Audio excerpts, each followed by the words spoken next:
What's the optimal number of chugga chuggas to have before a choo choo?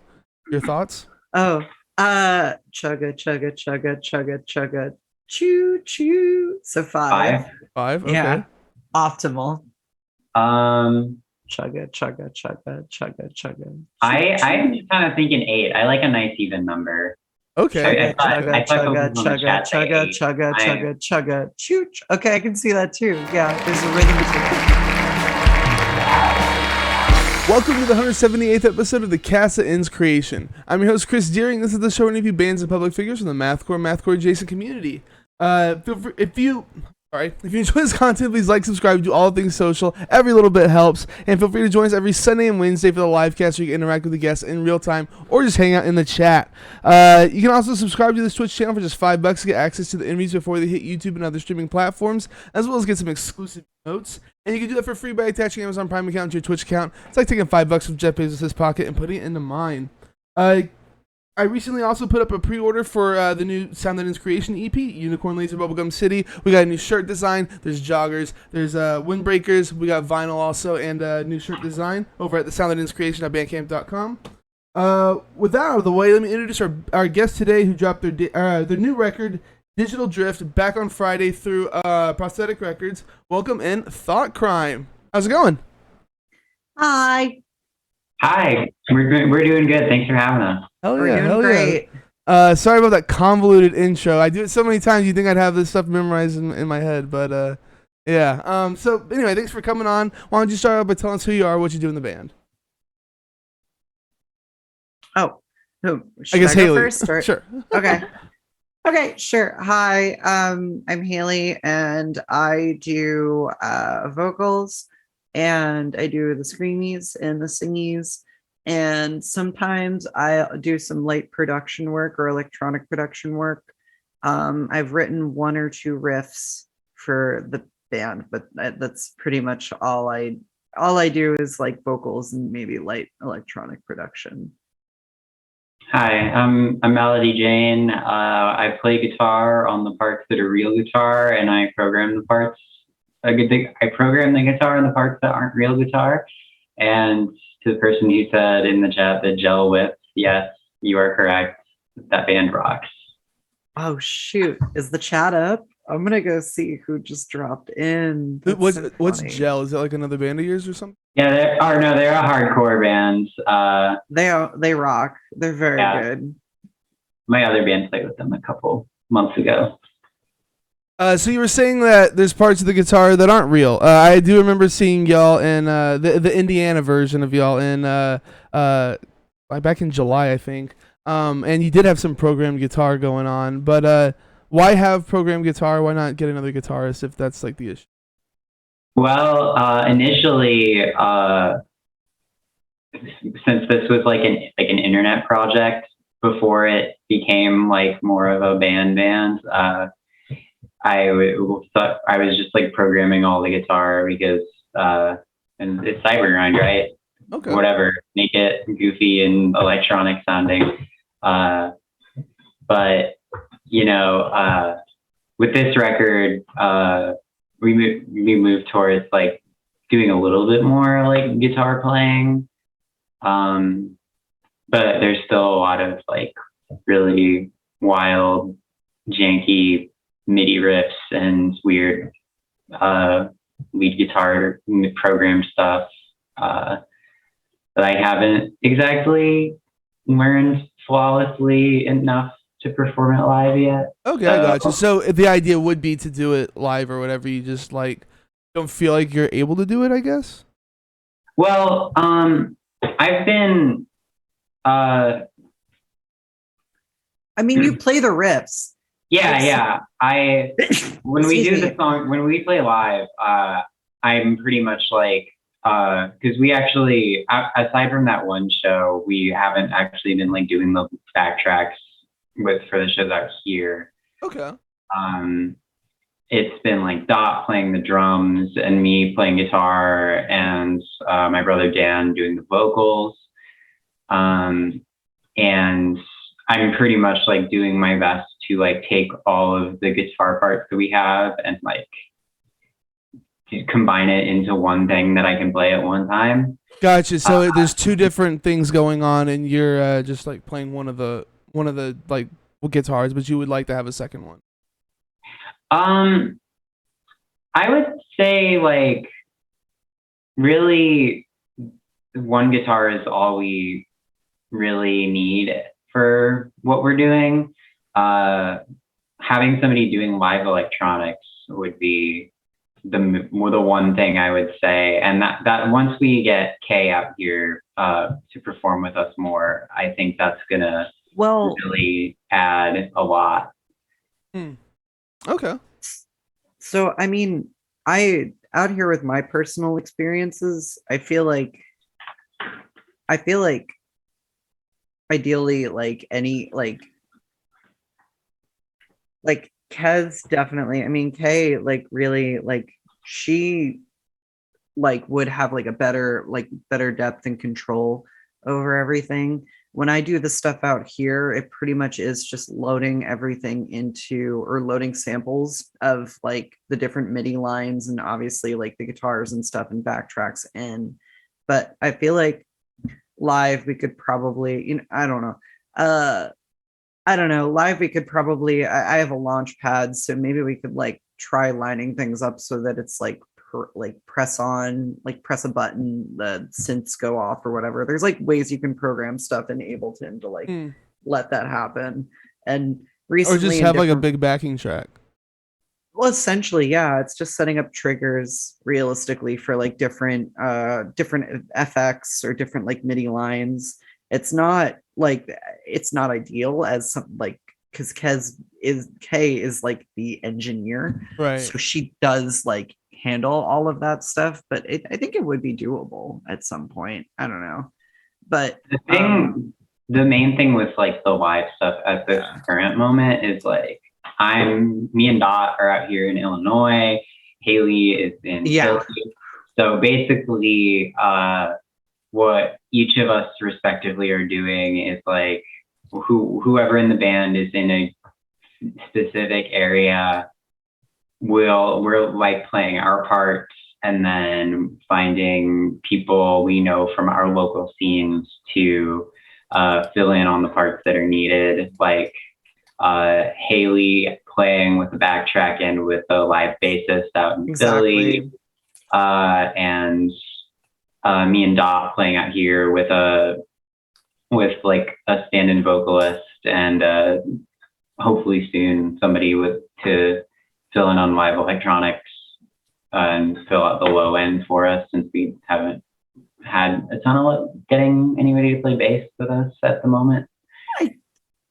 I think if like realistically, if Tyler like could fly out, if like Tyler could fly out to Illinois, I imagine that they would probably do it since they like playing bass for us out here on the East Coast. It's a little it's just kind of chaotic right now, I would say. It's a pretty interesting setup to have like two versions of the band going on. On each different areas. So I assume y'all are going to come together though, and like I mean, I was saving this part for later on in the interview, but we're kind of talking about live stuff already. I'm assuming y'all are going to be trying to do like a tour or something like that to promote the album or whatever. I would assume y'all will come together for that. Yeah. If it happens, there's nothing. If it happens, what we don't have something confirmed going on. Well, we have something in the works. Okay. I don't want to say too much too soon, but we're plotting, we're scheming. Okay. Absolutely. I think it's not so much that like we don't have anything right now. It's just that it really is like figuring out that complex piece of like, okay, well, we have to bring in different people.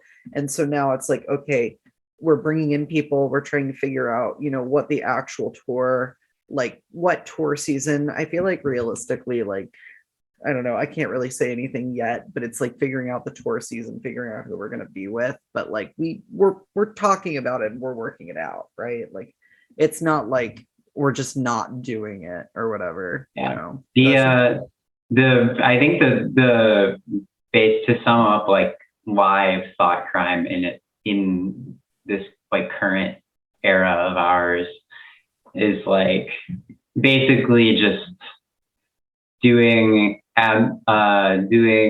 whatever we can to take what was originally an internet project and bring it out into the real world. I gotcha. Do you want to mention that we've got Kay from Thotcrime in the chat also? Says pumped Hey. gotta be flawless, and bless you, Hayley. We've also got Alexis, as we mentioned before, from Gisay in here. She says come to Canada, tour Gisay and Gisay Crimes tour. I would be has to so happen. into that. Oh my god. Absolutely must happen absolutely. eventually. We could probably bring for that one, because I have I don't know, we could probably bring people with us too, because I have a friend who's trying to go up to Canada anyway, and it would be so cool if we could all just put some collective money together to try to get out to Canada and plan this, because that would be pretty sick actually, just thinking about it. So y'all were here back in June last year, over a year since last time y'all came on. A lot's happened since then. I guess the first thing would be that y'all dropped a split with Head Gore. Yeah. So how did that all come about? Well, Irene hit me up I think only a month or two after we dropped On Your Computer, saying that Head Gore was interested in doing a split with us, and we ended up deciding to do it. And it took us quite a while to compile all the songs, because everything we released over the past year and change was all kind of being worked on concurrently. So, it was a lot of simultaneously writing this album and the Head Gore split and the Cheeseburger Picnic split that came into the picture. Oh, yeah. That's a lot. So y'all were just planning on writing 20 songs ish or something, and then just splitting it up as y'all saw fit, or were y'all thinking of these as 3 separate releases? They were all kind of. Yeah. Oh. We had some tracks, some of which were left over from the On Your Computer era, and some that were little experiments in different sounds, like that one track on the Head Gore split, High on Data, came about. Yeah, I was about to say. It was I think that started as Hey doing a little jam on one of her hardware synth drum machines or something, and we ended up kind of fleshing it out into a track that was very different than anything we had done up to that point. I remember you basically came to Kaz being hey, can we make something that sounds like PC music? If you don't know what PC music is, it's a label that essentially it's a project between AG. It's weird pop music, basically. Yeah, AG Cook, Danielle Harrell, and a couple other Easy Fun, Party 1999. Charlie's done a couple of records with them. Charlie XCX has done a couple of records with them. Sophie did stuff with them. And I remember Mel had something I want you to do something that kind of sounds I think it was Hannah Diamond, I think, which I think that song kind of sounds more like Girlfriend of the Year, but I feel that's just the energy of it, because I feel Hannah Diamond is very sad girl, she's very low energy, and that one has very boom boom boom boom kind of a vibe to it, I guess. But yeah, basically I think that split was the one, because the other thing was it was both sides were 15 minutes, so we were sort of trying to write a bit longer songs for that release to fill in the time. And then the Cheeseburger Picnic split was us really trying to match that chaotic, discordant, atonal energy that Maya brings with that project. So like very short songs, and just like lots of chaotic nonsense. Okay, so the head gore one was more like, I don't know, like your pop sensibilities, I guess, coming out, and this one was more like your grindcore side coming out. Yeah, I'm.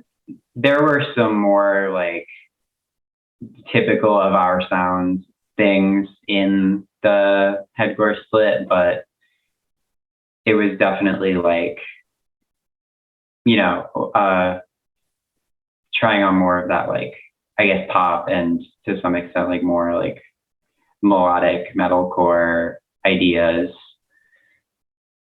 That's actually what I think is interesting about y'all. Y'all can have these like sections that are like really intense, and then it breaks into like really beautiful passages. I guess I can't think of a lot of bands that actually do that, and y'all do it super well. Like it sounds great. I really like the last song in particular that God, what do you call it? I guess that beat, I guess is what you would call it, right after you do the blasting part, and then it goes into like that one beat. I can't do it with my mouth, or else I would attempt to. But yeah, that was like the height of the album for me, because I don't know, it's like something that you'd hear like a dance track or whatever, just kind of thrown into this. And I know I'm describing this very poorly, but Are you talking about the section where it's like right after the blast part, where like the black metal like blast part where it's like no, the no, no, synths at the end, or it's like the third beat, I guess, in the song. with the dubstep section? Yeah, I think is what I think is what you would call that kind of Yeah. music. Yeah, that shit is fucking fire.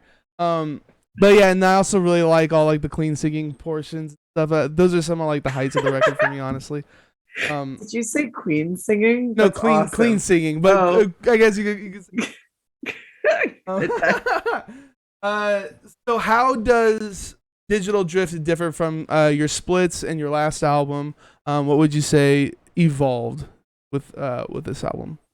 I kind of want to say that this is like, I feel like this one specifically, like, I think Mel's been alluding to it, but like Digital Drift kind of feels like where everything that we've all kind of independently have been doing with like the band, it's all where it's kind of just been heading towards.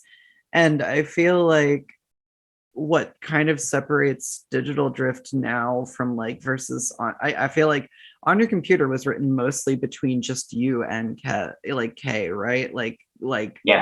Yeah. So like it's all of our sensibilities all kind of coming together now. And I feel like that's pretty, I don't know. I feel like that's pretty accurate, right, Mel? Yeah. Yeah. There's like, there's like one track on the headcore split with Dot's drums. But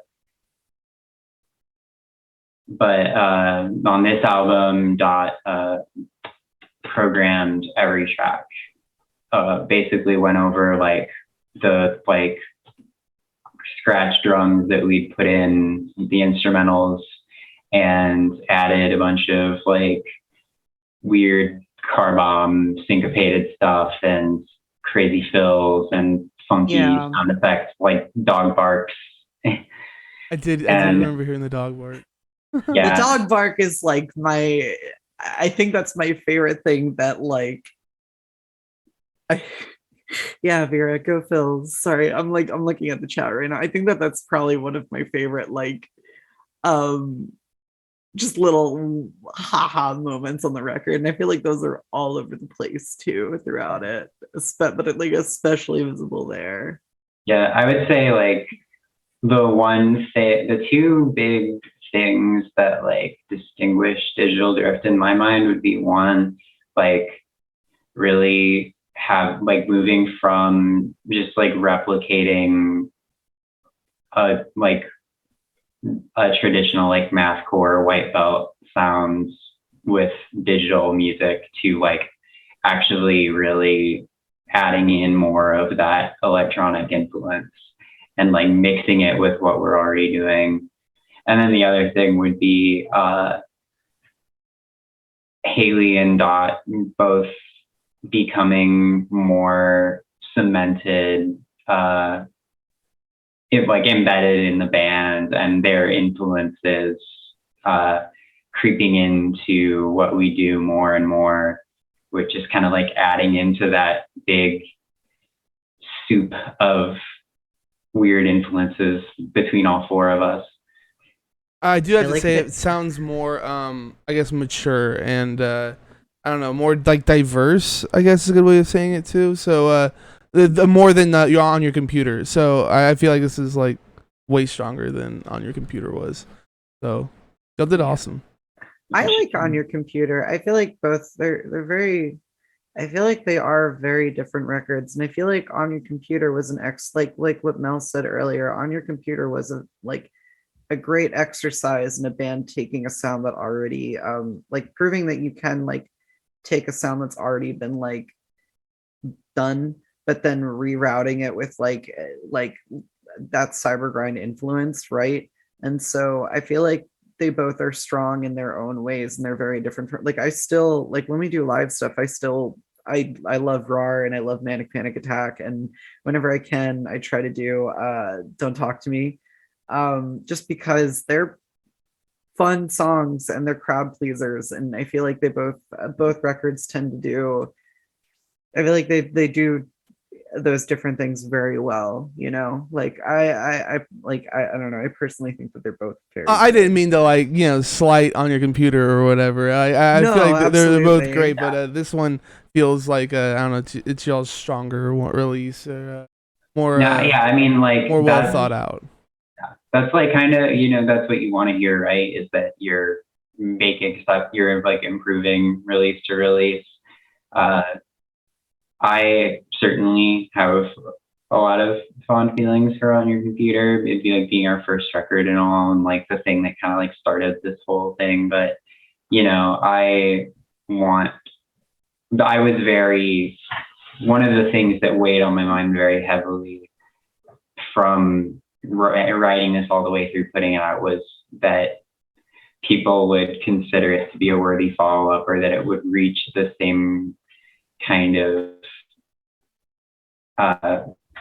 acclaim that the first record did. And it definitely seems like that's happened, which has been kind of a relief for me. Yeah, absolutely.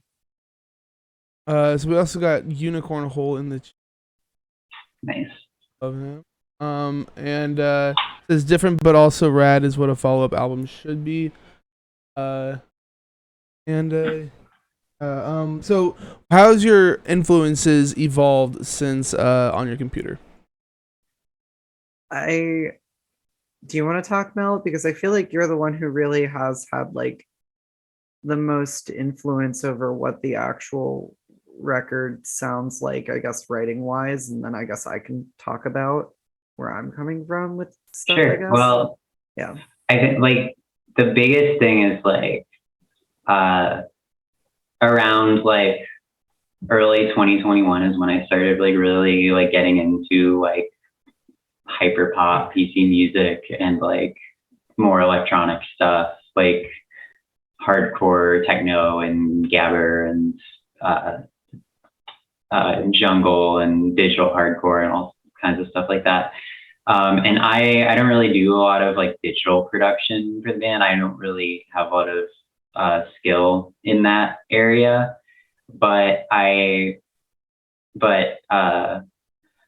do feel like I do a decent job of like describing what kind of sounds I'm looking for, and Kay does a really good job of like picking up on what I'm trying to say, and like manifesting it in a way that I maybe don't have the skill set to be able to do.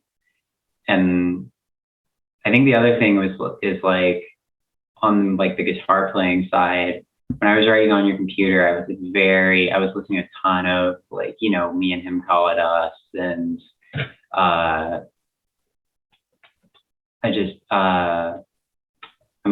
like blanking on Wipeout bands at the moment, but like all of that, you were into like combat, weren't you? Like really into yeah, like combat wounded veteran and gift from like, God, like a lot of like white yeah. belt grinds and I set like my friends on fire though was like yeah, kind of like another one too that kind of yeah. creeped its way in there. It was just like I was listening to a lot of like white belt grinds and like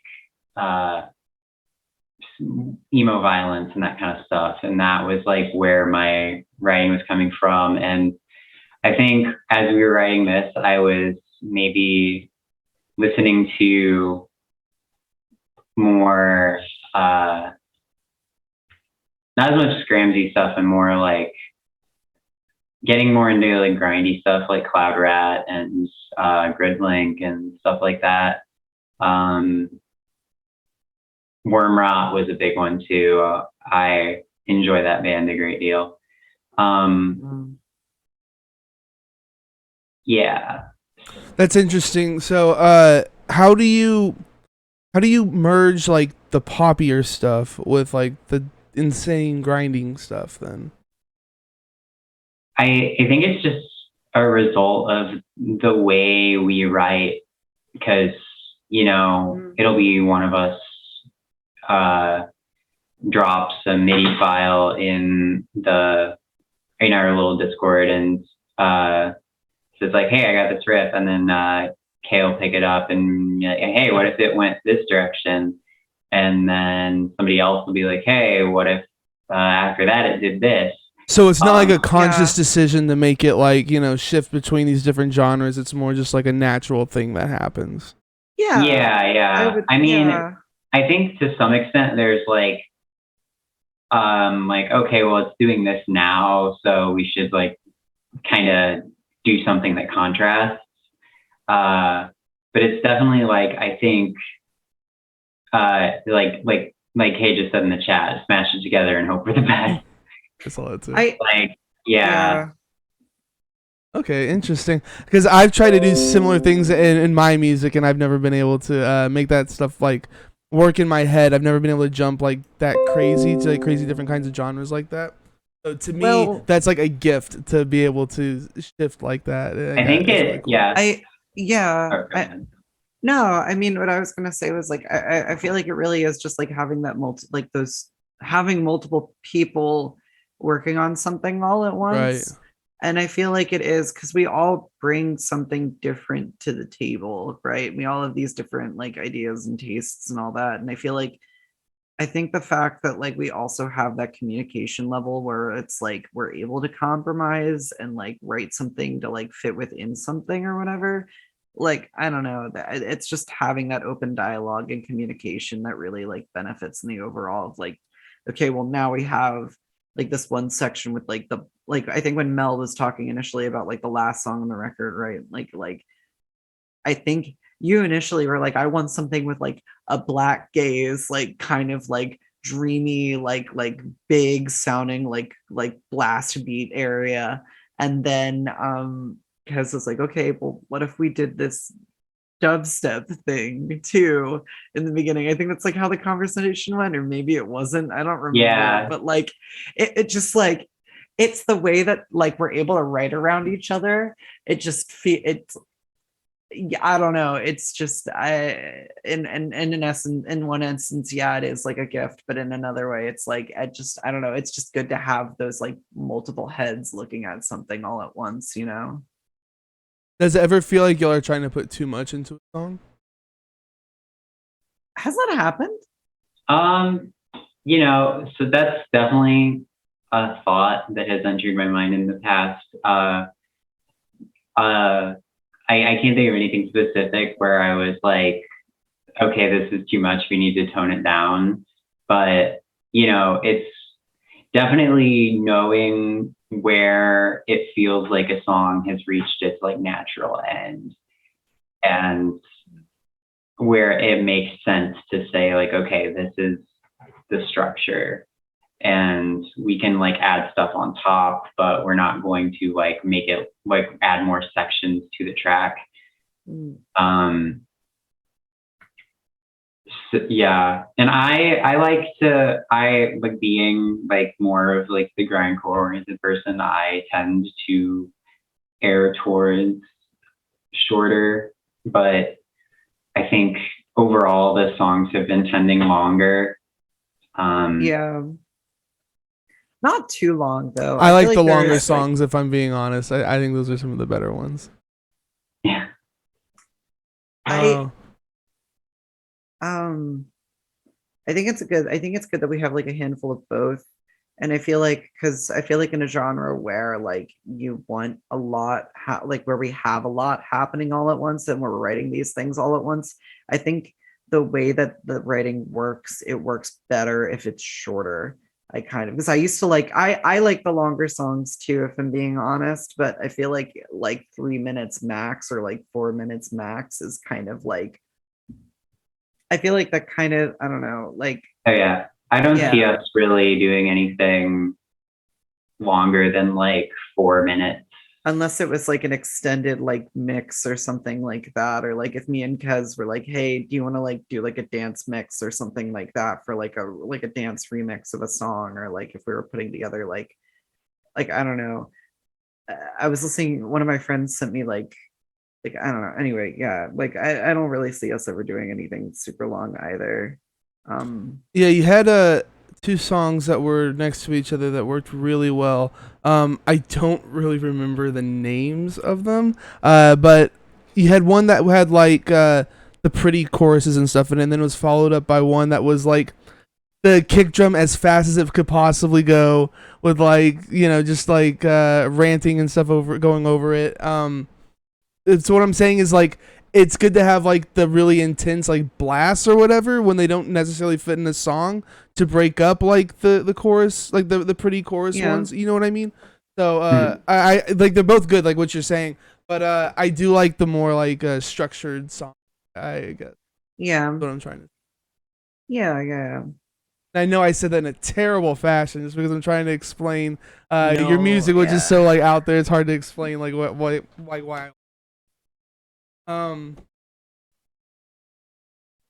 I can't find the lyrics online. And real quickly, if anybody from Prosthetic is listening to this, you'll need to post the lyrics of your bands because there's so many. Every Prosthetic band that comes on, I can never find the lyrics right after release I'll do it. I'll put all of our stuff on Genius. Like because they handle which y'all's Bandcamp right for this album. Is that right? I'll literally after this call, if you want me to, or if it needs to happen, I'll put like all of the stuff up on Genius if you want. You should because like it's Yeah. every Prosthetic band. I can never. But I could understand a lot of what you're saying in your lyrics. You have like this way of Yeah. being a lot more clear than most vocalists are. If I'm Yeah. getting it right, a lot of it's about your journey of transitioning. Is that correct? Well, there was one song specifically that was like that, and that one I would say is like Trust Fall. Um, that one specifically is about transition, but I wouldn't say that the rest of the songs are. Um, I would say that, or at least for my lyrics specifically, I think that I wanted to, in that moment with that song specifically, have something that was reflective of that point of my, or of that point of my life and like where I am now versus where I was then when I like, or like, because even now it's been long since like, it's even been a little bit longer since I've written. Like, I think it's almost been like, I think it was around 2 years then, and now it's been like 3 years at this point. And so it's like, it doesn't feel that long, but it kind of is.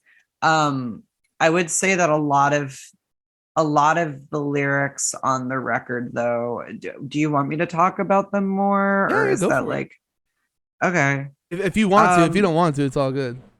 No, it's okay. I wouldn't mind talking about it, I guess. I'm not going to go into like super close detail, because obviously it's like a lot of it is really personal, but a lot, like I said, a lot of the lyrics on the record are very personal to me, and I feel like the ones that with even the ones that Kez wrote and like also with Mel wrote, it tends to come, a lot of people have been saying that the record is very emo, and I I I kind of feel weird about that. Like I kind of have a Really? hang up about that. Well, because it is emotional and it is emo in the sense like that, like a Linkin Park song is emo or whatever, or like Well, you put a lot of emotion in your vocals and stuff like that. yeah. Yeah, exactly. But I feel like I don't want to. I don't want the lyrics to be written off as like childish or immature. That I feel like a lot of the way that like emo bands Gotcha. tend to, or a lot of like bands like I set my friends on fire, or like from first to last or whatever. That was like probably I I can't tell whether like Skrillex or like Matt was writing. I'll say Sonny, whether Sonny or Matt were like like who was writing what on those like albums, but you know, there carries a lot of weight to like those, especially between like Heroin and Dear Diary. And I don't know. I feel like with the record, the lyrics where I was going with it, they're coming from a place of like, I'm dealing with a lot of these really tumultuous internalized feelings. How am I going about like explaining them? How am I going about being clear in a way? And I was very worried with the record that like a lot of people would write them off as like childish or immature. But some of the stuff that I'm ready about that I'm dealing with, like happen to be very real world relatable problems that everybody I don't know, that everyone deals with and everyone is currently dealing with. Even with the song that is outside of transition, I feel like, you know, I want somebody or anybody to be able to relate to it, I guess. um I don't know, that's, sorry for like being overly explaining or long-winded No, or no, no. whatever. No, yeah, yeah. um do you have any like specific questions, or I was just gonna let you like say as much as you wanted to about him. no, if you do that, then I'll keep going forever. I'll keep talking my head off Okay. until I start rambling. But Well, like I said, I couldn't even find the lyrics, so like just like yeah. me trying to piece things together, like I couldn't even like apparently I couldn't even tell what they were really all about. So Well, no, I mean, so like, I mean, like you were right in one aspect, right? Like Trust Fall is very clearly, it is like about being a trans person. And to an extent, like I guess I can't say that all of my lyrics aren't about me being trans, but to an extent, since it is my lived experience, like my living experience as a trans woman, I feel like all of my, I don't want to say lived experience because I feel like that's like so weird and so like, I don't know, but like my experiences as a trans woman kind of like relate into all of these other songs or whatever. But I don't know, critical codependence is like about like being in a relationship where you feel like you're like the overwhelming end of the person, like the overwhelming end of like the person, where there's like too much going on and you feel like you're too much going on. And I know that there are a lot of people who could probably relate to that because it's a really scary feeling, especially when like someone kind of flat out tells you like you're too much for me to handle, you know. And that's like a really, that's like kind of what that song is about. And I can't speak for Diana's part obviously, but I feel like we were both kind of coming from a place where it was like it was like oh dang, it kind of sucks having that feeling like attached to you. Or like something with like Mel, if you want to explain the lyrics for the song that you wrote on Black Hole, like if you want to talk about that. I don't want to take up all the time because obviously you wrote lyrics too, and I would have Kay talk about her lyrics, but um she's not here right now. I mean, yeah, I wrote that one, Black Hole, and it's kind of funny because I've been reading some reviews, and there's people like, I mean, I'll like not rip on anybody for like misinterpreting or whatever, because you can't know what anybody else is thinking, and everybody kind of puts their own, everybody like has their own perspective on art, like, or whatever. But I've seen a lot of people like saying, "Oh, it's about like hypocritical leftists, or it's about like quote unquote male feminists or whatever." But that one is, They really said that? it's like, but that one was like very specifically about like being in a relationship with somebody who like doesn't value you as a person outside of what they can get out of having you around, and you know, Is I that was the one where y'all are saying, I'm sorry if you're not comfortable or something like yeah, that? yeah, that's the Yeah. one. Really? They Yeah. thought that that's what that was? That's funny. Yeah, that one. It was just Yeah. like that was a very. I apologize about that. Anyway, yeah, that one was just like. It was just like, yeah. Sorry. No, it's all good. It's all good. You can barely hear it, honestly. Okay. It's like, yeah, that one was like, I just had been struggling with coming to grips with the fallout of this relationship where like I felt like I was being just used and not being seen as a human being or like worthy of love or whatever. And I just needed to get that out. And the lyrics on that one are very like blunt and not really like dressing anything up in pretty language. It's just like very like, you know. No, yeah, that's why I'm surprised that people thought it was like about like leftists or whatever. Like what? Yeah, It's I so don't know. clearly about a relationship. Like I don't understand how you could. Yeah, I don't know. I feel like people, it was just people putting too much weight on that opening line, right? Yeah. But yeah, and you know that I could see it, but like the only Maybe it reason was my I did that is delivery. just because like, you know, she was the kind of person where like she would like I don't want Hey, you're good. You're to good. You like don't have dump to. on my ex time. So speaking of trains, U-Hole Band in chat is saying, what's the optimal number of chugga chuggas to have before a choo choo? Your thoughts? Oh, chugga, chugga, chugga, chugga, chugga, choo choo. So 5. 5. Okay. Yeah. Optimal. Um, Chugga, chugga, chugga, chugga, chugga. I'm just kind of thinking 8. I like a nice even number. Okay. Chugga, I thought chugga, someone in the chugga, chat said chugga, 8. chugga, chugga, chugga, choo. Okay, I can see that too. Yeah, there's a rhythm to it. Yeah. So let's see here. You guys, or I guess Kay did all the mixing and mastering and stuff. I assume y'all recorded your own parts. Yeah. Mhm. Okay. Yeah, I recorded in this room with this microphone, and it was really funny how one day, so I'm not gonna like get too deep into it, but I heard banging at one point. Somebody was screaming. It was either from above me or below me, and I think it was probably from The below fuck? me. Okay. Someone was screaming, "Shut the fuck up! Oh. No one cares!" And I'm like, damn, I really do live in an East Coast city, don't I?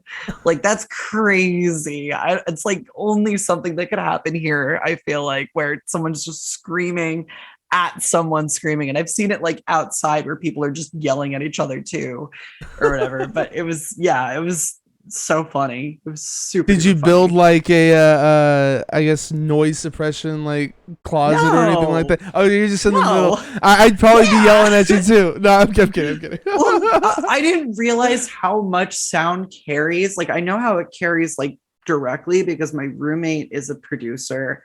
She makes her own music. I'm not gonna like super duper plug her, but you should definitely check out Gorpo Pat. She rules. She's in the chat right now. She is a producer. She makes her own music, and I can hear her like sometimes pretty clearly from like the next room over.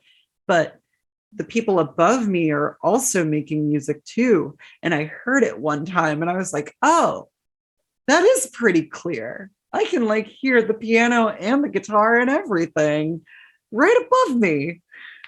I don't feel as bad as I did, but I certainly can understand why someone would be angry for sure.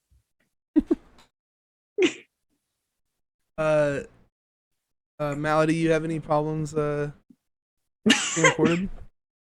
I mean, I usually do like guitar DI or I'm just writing a MIDI on my laptop, so that doesn't make as much sound as someone screaming at the top of their lungs. Right. You're not in there like getting it all with your. Yeah. I gotcha. I did see that y'all had some additional vocals and such. Aki Mikola on track 5, Diana Gruber track 9, Carson Pace track 10, and Kate Davies track 12. So were they all extra vocals? I do see you have some writing credits given to some of them. Are they just writing lyrics, I assume? Yeah. Well, so it was like, so Carson and I switched off on lyrics that I wrote. Kate wrote all of their lyrics, like all of them, and I was just following along doing like an answer callback thing. Diana wrote all of her lyrics, and then Aki was following along with what Kez wrote. So it was like a little bit of a mixture of both. But I tend to like, usually if somebody is doing a feature, I'm just going to give them the space to like literally be the feature of the song, because like, I don't know, that's what they're there for. And Aki killed, like, all of them are great. Aki killed it on hers. Like, those screams are terrifying. It's like a banshee. It's like, it's scary. I love it. But I think it was it was a Kate track. In the beginning, you said something on the song, or she did. I'm not sure who starts it out, but it's like Katie. It's Yeah, like it was Kate. talking about how they're hyped at pupil slicers like on the track or something. Is Yeah. That's so Yeah. sick.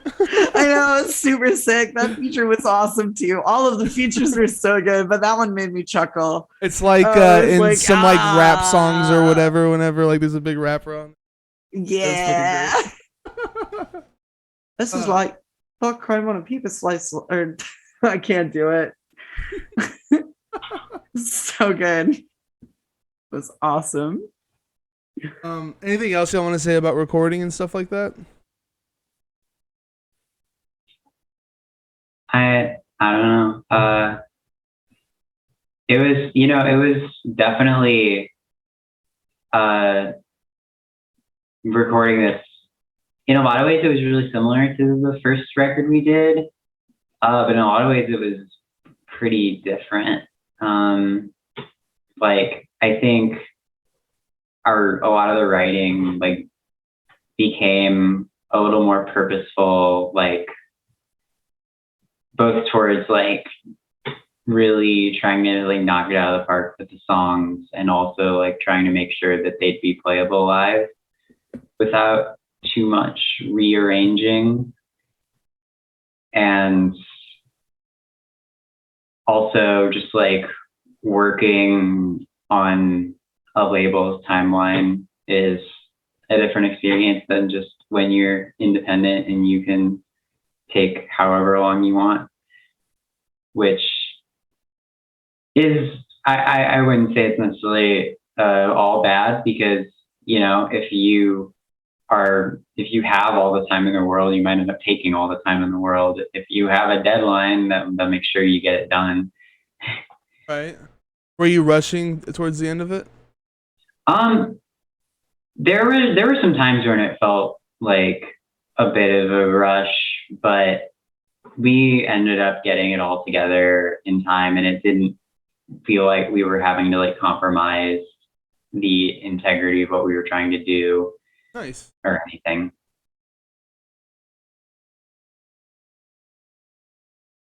Oh, now I remember. So you were talking about being able to play live.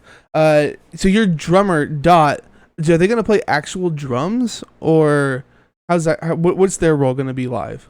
Yeah, she does. She's been doing actual drums when we play live. Some of that's insane.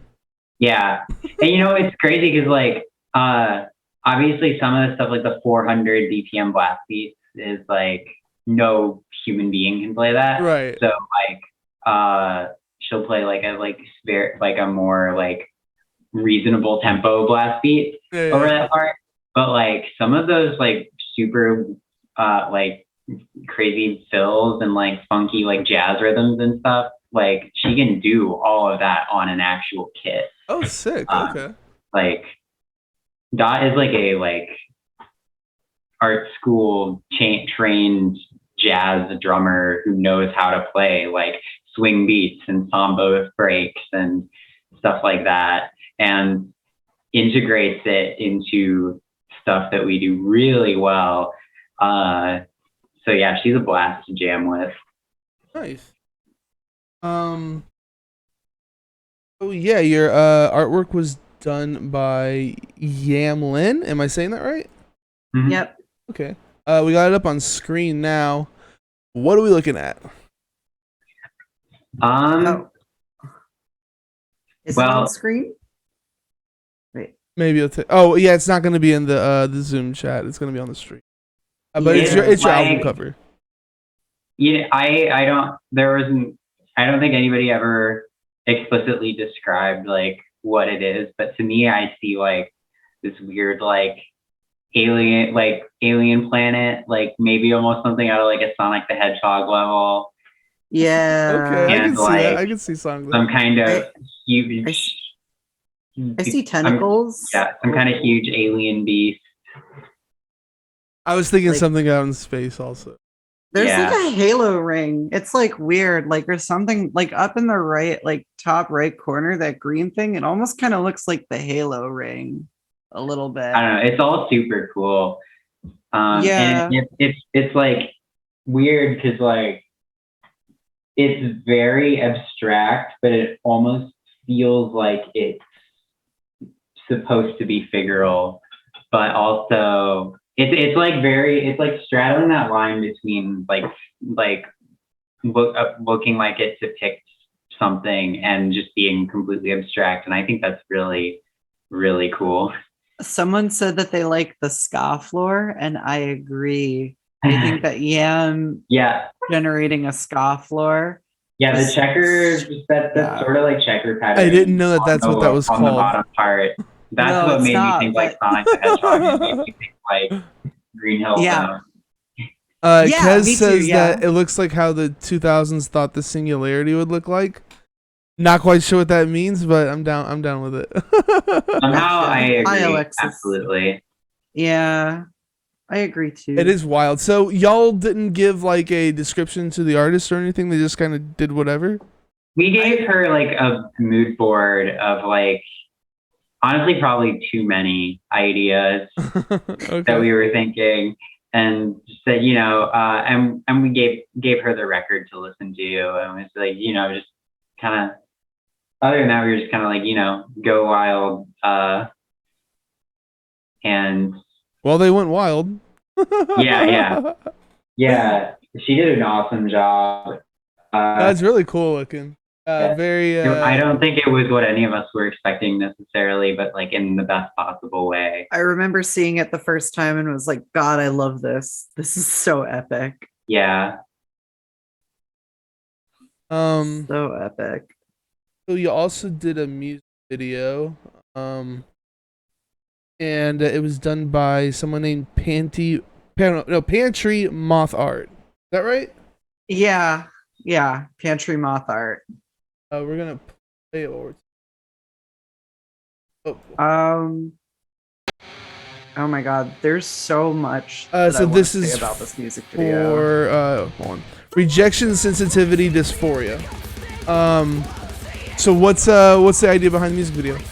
So there were a lot of moving parts for this music video, and like originally it was supposed to be live action, and I was supposed to be where the dog character is, but due to some technical difficulties, Amazon fucking up my order for lights, which was super cool of them to do. Nice. Shout out Amazon. We ended up going with the entire thing being CGI, and like I think the two things that we kind of were like we really wanted, I feel like we're like cyberpunk almost, kind of like that vibe, but also to keep like a kind of like a 2000s like scene Invader Zimmy kind of vibe too, or at least am I right on that, Mel? I feel Yeah. I haven't heard It's the like- words it's like- Invader Zim in forever, so that's cool. Are that you- mention that. Yeah, no. Yeah, no.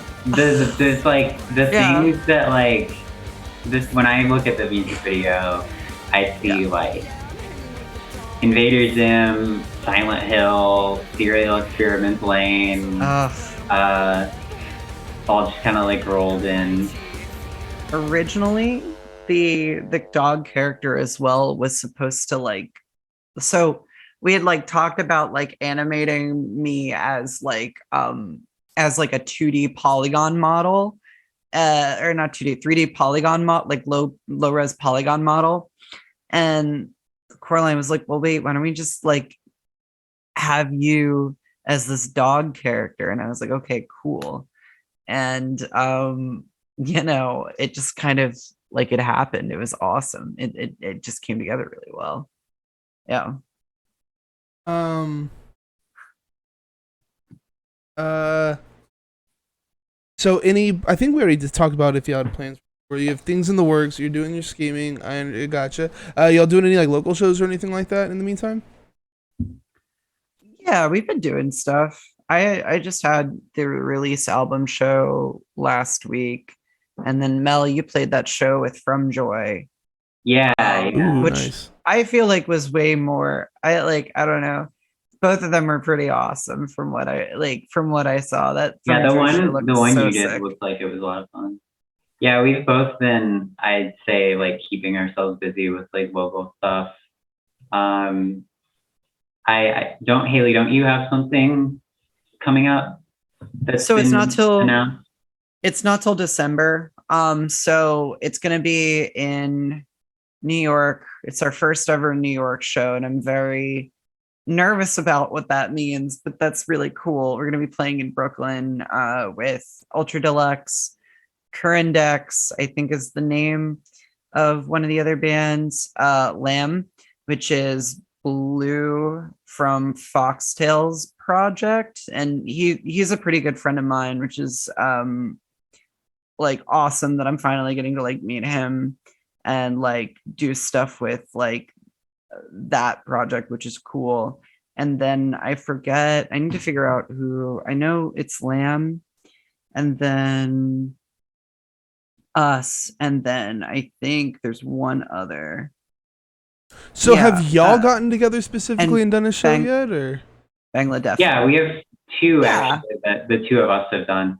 I took the train out to Philly back in June to play a show that we got opening for Limbs Greyhaven and the Callous Cowboys.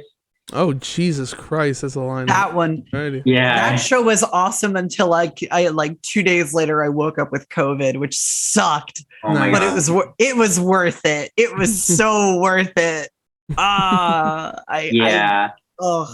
And then back in September, Hayley came out here to play a big like hardcore show that we did with Primitive Rage from Springfield, Missouri. Really good, like thrashy metallic hardcore. I have this shirt from them. Yeah, It's just Public Opinion.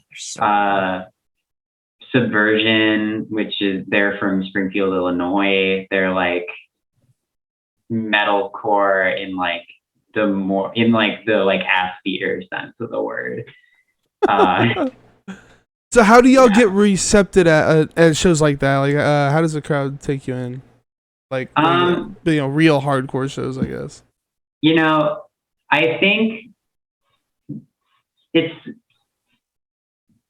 like a mix of, I think there's some people that like don't really know what to make of what they're seeing, but there's some people who are really about it. Yeah, absolutely. And I think even the people at most of the shows that like it's not like cyber grind isn't really their thing, they're still like super nice and super supportive, and that's always very appreciated. But like, I think there's more and more like bleeding between like there's people who aren't like, there's more people who don't really make or like feel like strongly aligned to any one specific genre or scene, if you know what I mean. Like, Yeah. like, you know, like I think of like James from Blind Equation, who like he's got his like cybergrind band, and then he's in a straight up straight edge hardcore band, Yeah. and then in a deathcore band. So yeah, and I also just enjoy seeing like super like ass beatery hardcore bands. Yeah. Like I'm a little bit scared to jump in the pit for some of those bands because I feel like I'd like. You'll be fine. It's fine. I've done it. It's fine. You'll be fine. I feel like Subversion in particular. Yeah. I get fucked up, but I kind that of stuff is a lot of fun. I kind of thought of that show as like, what if the Blood Brothers played a show with like, what's the bit Disembodied or Yeah. or like Hatebreed or something like that. Yeah. It's like, what if like, because there's the juxtaposition, right, of like the goofy, like goofy, but also super serious, like sassy, like, because we're more of a grind band when we're like doing the like full band thing without the electronics. It is definitely way more grind, like grind screamo adjacent. And I feel like it's like that combined with like, or like played up against someone like exactly like Mel said, like a Hatebreed or like Pulling Teeth or whatever, where it's just like, oh, this is different. It's a little different, but I think people still appreciate it. Absolutely. And, you know, I like a lot of those people in that particular scene are like people I know, people I'm friends with, people I play in bands with. Like I'm in another band called Shroud that is just like straight up like fast hardcore punk, chain punk kind of stuff. Yeah. I actually got to see you guys whenever I was playing too. That was both of my bands played that show. Yeah. But yeah, you know, it's like, you know, there's a lot of people who have their feet in one foot in multiple worlds. Right. Yeah. I feel like when I do shows out here, it's really weird because sometimes I'll do them because there are other cybergrind projects that are out here as well. Like Zombie Shark, I've done a couple shows with, and like I did one show with Dreg a while back before it was Silithus. And like, it's weird like now because I've mostly been playing with a lot of like hyperpop people out here, and I'm part of like, I've been like, it's weird. It's like the kids fuck with it. That's like, I think the coolest part about it as well is like they fuck with it in the same way where it's like they don't like, it's not the same obviously as like all the other genres on the bill, but they like still get with it. And I feel like it's like the same factor as like how it is out there with like the hardcore shows too, you know. Like I've done some stuff out here with the Laptop where it's like with other grind bands, and it's been interesting seeing their like response to it. But the last show that I did, I had like I had like Peter Rono doing his like rap, like his rap stuff, like solo rap stuff, and it was like that was also on the bill. So it's like been fun like having these like mixed genre, like mixed crossover whatever like shows, you know, and like seeing people's reactions and seeing how they react, and most of the time I feel like it's pretty positive. So what's been the best show y'all have played? Cal's Cowboys show, hands down. Yeah. Okay. Yeah, that would Cal's Cowboys show. Pretty hard. Cal's Cowboys show. Oh my god, Carson jumped out into the audience like on top of Mel. It was so funny because they were right next to each I got other. straight up bodied. It was the best thing that's ever happened to me. Like, but the thing though is like Carson looked at us and was like that, like they were going up, and we kind of looked at each other like, what's about to happen? And then like all of a sudden I just see a body flying on top of Mel, and I'm like, whoa, holy crap, this rules. What about the worst show y'all have played?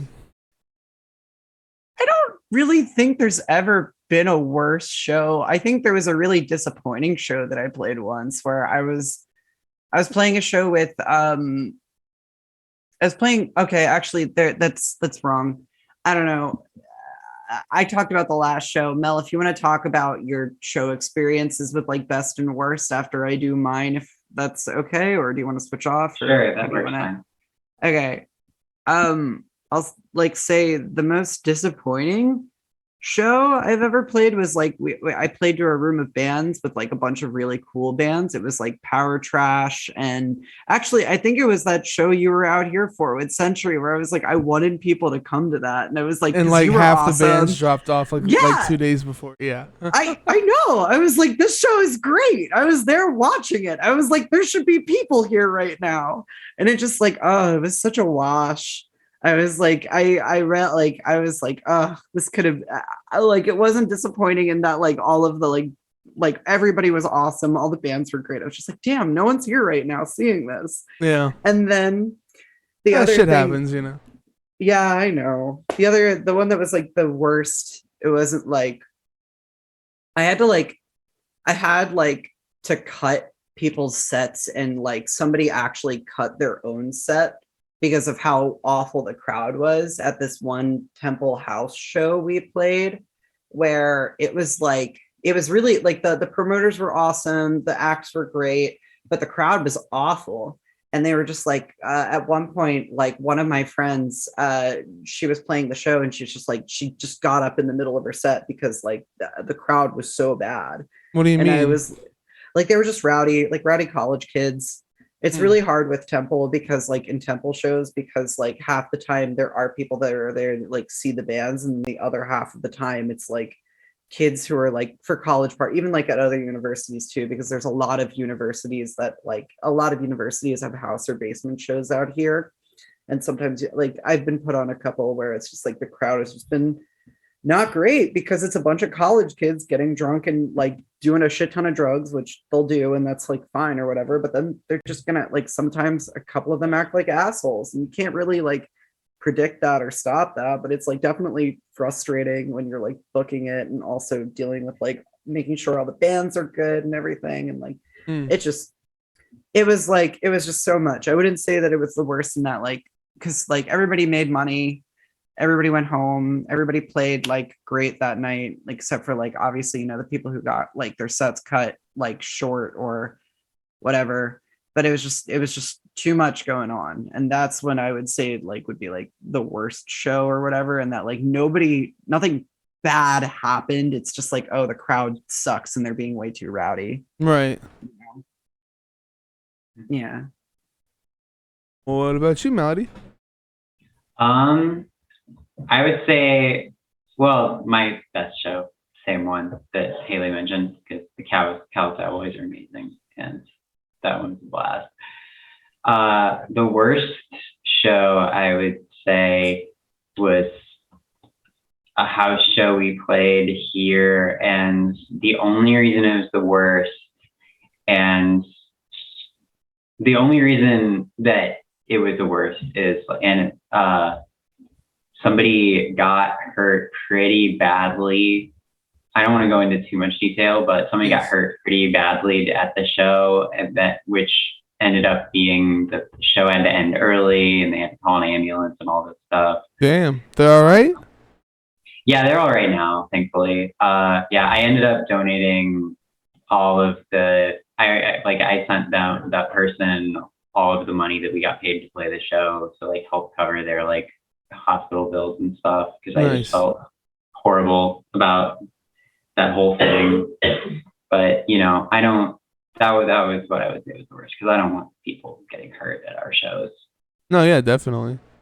Yeah. So you guys got some merch available? I saw on your Bandcamp there was just the CD and the vinyl up, but you have like shirts and stuff? We have some shirts that they're not we haven't gotten them yet, but we've gotten some pictures from the printer. They look super awesome. Do you have like a big cartel or anywhere people could get them? Or yeah, we have a waiting? limited run shop. It's like just like thotcrime.limitedrun.com. We also have a site through Night Shift Merch that has a different design, and they've been shipping out orders. So I've seen a couple of people have gotten their shirts that they ordered from Night Shift, and that design ended up looking really cool. So yeah, if I had any of the shirts here, I would totally show them off. But I do have some of the physicals, or like the vinyl and the CD. Let's see. Here. Yeah. So here's a CD. Okay, Digipack. Yeah. Nice. And then we have there's 3 vinyl variants total. They sent me 2 of them. So this one here is the purple smoke. Can't really see the art because it's being reflected. But so yeah, this is the purple one. Nice. Now I just saw the purple one on your Bandcamp. I didn't see another one, but there is another variant then? Yeah, there's 3 variants total. Oh, really? The Okay. purple one is the only one They're so showing pretty. on the Bandcamp. Prosthetics store has all 3. I believe Night Shift has all 3 available as well. So if you're wanting the bubblegum pink or the highlighter yellow, you can totally go to one of those places and grab them. And then, yeah, speaking of the highlighter yellow, here that is. Definitely highlighter yellow. Yeah.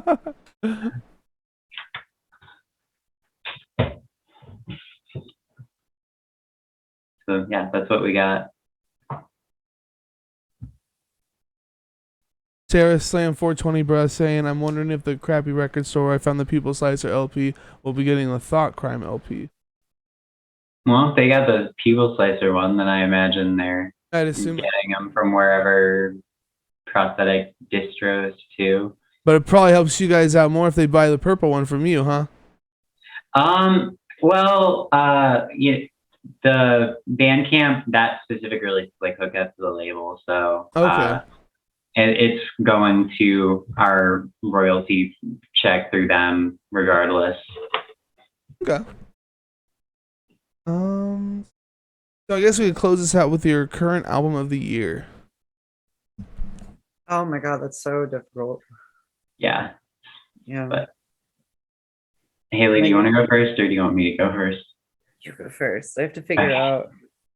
I have a lot of ones that are up there for me. I really liked that new Cloud Rat record. I really liked Household Name by Mama. Really I forgot good. that came out this year. That's a really great record. Really good, like grunge record. I also this band called Pigeon Pit put out a record right at the beginning of the year that like reignited my folk punk phase for a bit. But I would say like one of my top albums for the year has got to be Celebrity Therapist by the Callous Cowboys. Yeah. I've been a huge fan of that band for so long. And they really so I had very high expectations for like whatever their follow-up to Die on Mars was going to be. And they like blew even like my highest expectations out of the water. Nice. They're amazing. I'm trying to think if I have any other albums that would even come close to dethroning that, but I forgot that Recode Pop came out this year. Yeah, oh my god, that one. Recode Pop, the Dynastic record too, also came out this year. Recode Pop, that's an album by DJ Recode. It's so good. Yeah, that album restored my faith in hyperpop. That one and the Dynastic record too. That's just like a Hot Topic record. That one's really good too. That one owns. I could talk for hours about albums that came out this year that I liked. Me too. I would also just want to quickly shout out the new what was I trying to say? The new KFC Murder Chicks record. Yeah, I was gonna say that's on my list. Like the new what? KFC Murder Chick. Murder Chicks. KFC. I've heard that name before. They're like, it's like a new metal breakcore record. It's like the two things that like were made for specifically for me to like and then put together into a sick record. I was saying it kind of sounds like if Aphex Twin produced Hybrid Theory by Linkin Park. Huh. That's such a weird way of putting it because yeah, I can see that. Don't forget the DigiFay record that came out this year too. That was also very good. That one rules. Yeah. Kez is saying Techno by Electric Callboy, and also Ithaca and Zealand Ardor also put out amazing albums this year. Oh yeah, I love Ithaca and Zealand Ardor too. And the new Bjork record that came out this year. All the weird freaky bitches like me who like Bjork were out here listening. That record is awesome. It's like she said she wanted to make a Gabber record and she kind of did, and it wasn't what I was expecting, but I still ended up liking it anyway. It was very good. Oh my god, that record was awesome. We've got 2 mentions in chat for the new Sawtooth Grin album also. That one, that's definitely worth noting. You know, Sawtooth Grin. When I was talking about like how On Your Computer was totally influenced by all those like white belt bands, Sawtooth Grin is like another big one. So, you know, when Monday came and I was like when the band was like, oh hey, we just put out this new record, I was like, what? I guess they had been like teasing that they were gonna be putting something out, but that completely eluded me. Yeah. So I got to be complete. Like I knew about the like Backwash album. Yeah. And that one's also fantastic. Oh, wait, can I shout out a couple records if that's okay? Go for it. Yeah. Forever Music by Katie Day. That album is really good. I think it's probably Katie's like best. I think it might be her best record that she's released. I know she released one. I know she's released another one recently, or like it was like an EP. It's called The Kraken. But I feel like her production style has gotten so clean and so like pretty, and that one is really good. I liked Preacher's Daughter by Ethel Cain. That one was neat. I think there was a new Young Lean record that came out this year, and that was pretty good. And also gonna call me a drainer on camera. She's holding it in. She's like holding in the urge to scream at me, Blade fan, even though I don't listen to Blade. He did a song with Skrillex on here that's really good, and it kind of sounds like a Burial song. There was the new FKA Twigs song or album that was really good. Obviously, the Zombie Shark EP, super good. Manipool released Seraph AM, and that one was pretty awesome. It's like a breakcore record for people who may like breakcore, like drum and bass. Actually, I would say it's closer to like drum and bass and trance, if anything. And then, sorry, I'm gonna like, if I keep going, I'm gonna like, I have like one more, I think, that I really wanted to shout out. That was, it wasn't KFC Murder Chicks. I think it was like the DigiFay record, obviously really good. Other Lives by Maddie Lives. She's like a mutual on Twitter. Really beautiful, like spacey, like electronic production on the record. It's just like there's a lot of sound and it's very pretty. And I know she's been working on like a full length for like a while now, and it's awesome. And I highly recommend, if anybody who's listening likes like DOS, the producer DOS, they check that out too. I'm gonna stop shouting out all these records that nobody cares about, probably. Especially everyone should listen to the Katie Day record, and everyone should listen to the new Bjork record if you want to get on some crazy shit. But like those are ones that I'm shouting out specifically right now. Yeah. I just wanted to say I wanted to make sure and mention the newest Holy Ghost Tabernacle Choir record, Slow Murder. is really, really cool. There was, I really liked, I have to shout out Alexis, since Alexis is in the chat right now. Sincerely Lita. Sincerely Lita and Alexis by G-Say. It's a kick-ass album. That shit rules. That shit rules. Yeah. That Wormrot album and that Null record were two of like the best grind albums I've ever heard in my life. And the Away by From Joy was just like one of the coolest, most unexpected things.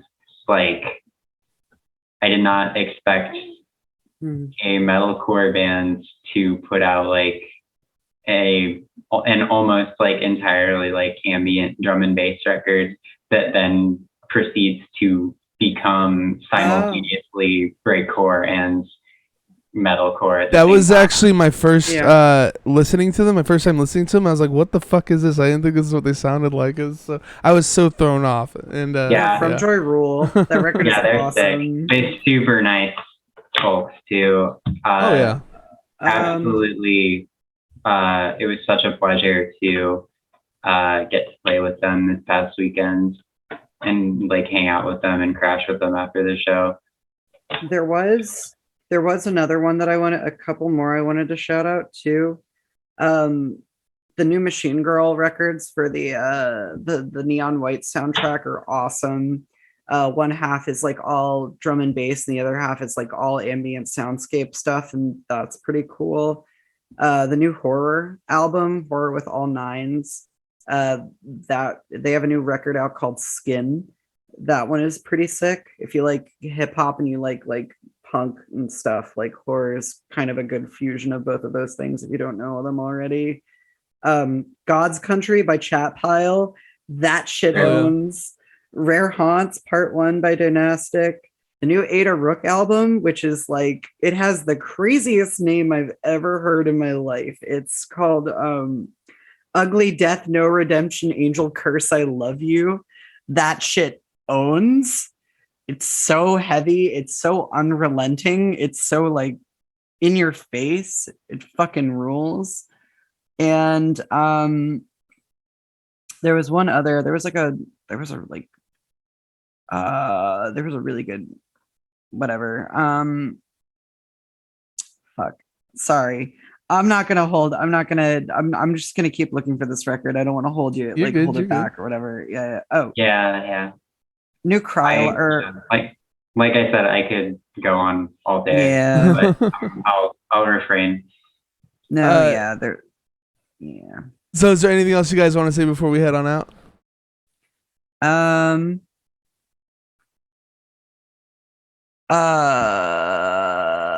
Cybergrind. Cybergrind. Let's everyone be nice to each other. Love your friends. Give them a kiss, maybe, but like not in like just like on the cheek or whatever as a sign of affection. A consensual kiss. Yes, exactly. Kiss the homies. Absolutely. Show them your love.